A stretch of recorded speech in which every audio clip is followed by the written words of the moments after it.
নমস্কার বন্ধুরা, তোমাদেরকে শুভেচ্ছা জানাই। আজকে কোজাগরি লক্ষ্মী পুজো।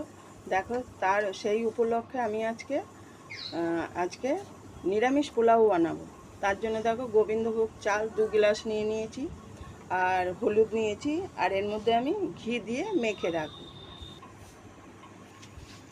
দেখো, চালগুলো আমি হলুদ দিয়ে আর ঘি দিয়ে মেখে 15-20 মিনিট রেখে দেবো।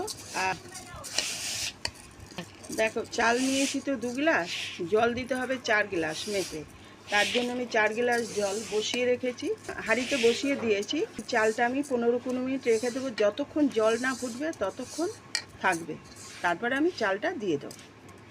এবার পোলাও জলটা বসিয়ে দিয়েছি।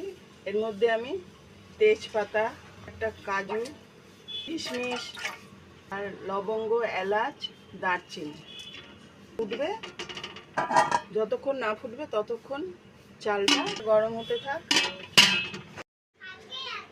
দেখো, পোলাওর জলের মধ্যে, জলটা যে ফুটছে তার মধ্যে একটুখানি আদা বাটা দিয়ে দিচ্ছি। জল গরম হয়ে গেছে, আমি এখন দিয়ে দিই।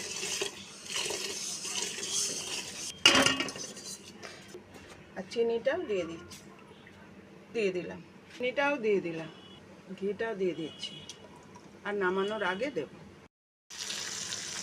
দেখো, পোলাওর ঢাকনাটা এবার একটু খুলে দেখবো কত দূর হয়েছে।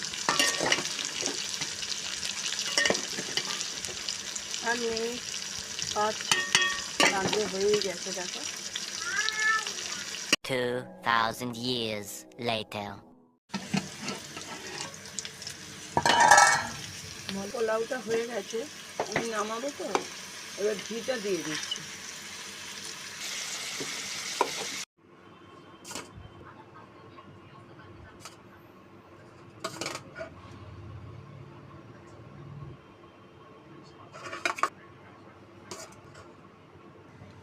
এইরকম করে রান্না করলে পোলাও ঝরঝরেই হবে। দেখো, আমার পোলাও রেডি। তোমরা এইভাবে করে দেখবে কেমন লাগে।